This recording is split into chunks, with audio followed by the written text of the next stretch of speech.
Hey you guys, it's Crystal from the Abundantly Blessed Homestead, and we use the wisdom of our ancestors to make amazing, nourishing, delicious meals for our family and grow some of our own food. Today we're going to be talking about growing some of our own food. I'm going to give you guys a tour of my PVC chicken tractors. This is the second year using these. I'm sure they're going to last for several more. They're actually more sturdy than what you would think. So I'm going to go through all the supplies you need, how to make them, and then one thing I did want to mention that I did not mention into this video is that we do move them using a dolly. So we just kind of put it underneath one side and you just pull and it slides along the pasture. So very, very easy to move and a great way to pasture rotate your chickens. So I hope you guys enjoy it. Okay, so I'm going to take you guys around and show you we actually have two PVC chicken tractors. Some of you guys were interested in this topic. This chicken tractor is like 11.5 feet by 3 foot tall. And this version over here is only 2 foot tall and it's exactly 10 by 10. Both of them have metal roofs. This one is specifically built just for geese. So you could rotationally graze geese with high intensity on the grazing. So they don't select certain grasses to eat. But we're using it right now for our meat birds because we don't have any meat geese currently.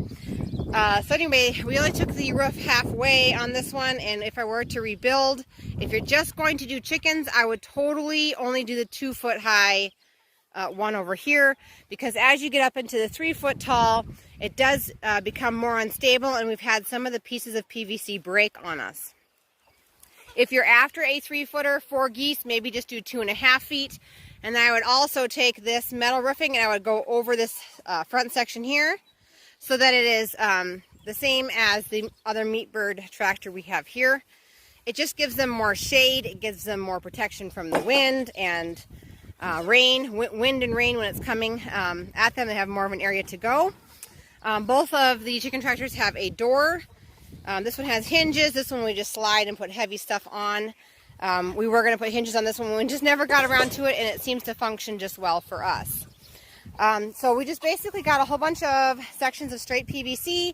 We got our regular PVC primer, regular PVC glue, and then it's just simply designing it so that you have PVC tees that are both going in the same direction for your supports. And then, of course, elbows that are 90 degrees for the corners. Then we just simply took sheet metal screws, added a washer to them, and then screwed on this poultry hardware cloth. I would strongly recommend that everyone go ahead and pay the extra money and get the hardware cloth. The reason why is because if you use chicken wire on your chicken tractors, a predator can still get in there. Raccoons can rip right through that. So I would just strongly recommend that you just go ahead and upgrade to the hardware cloth. This is obviously a 2 foot hardware cloth, so it just hits right in the middle of PVC. It's perfect. And then down the center, for center support, because we chose not to use a tarp, we wanted a longer term roof solution, so we just used scrap metal for the roof. And so on the underside here, we do have a center support that runs along the ground, and then a skinny 1 inch, not sure if you guys can see that, but it's like right here. There's a gray piece of PVC. We simply drilled a hole in this bottom 2 inch PVC and stuck it up to the top, where there's also a cross shape of PVC that meets in the center, okay? Hoping this is all coming out on camera for you guys. Looks like it is. But these are moved as soon as the ground starts to look rough where the chickens are. They'll eat the grass and the bugs and eat all that stuff down. Like this is where they were yesterday. This area here. You guys can kind of see, okay? And you guys can see the squares as we go through the pasture all the way down. And then this is actually where they were probably 3 weeks ago. So the grass recovers.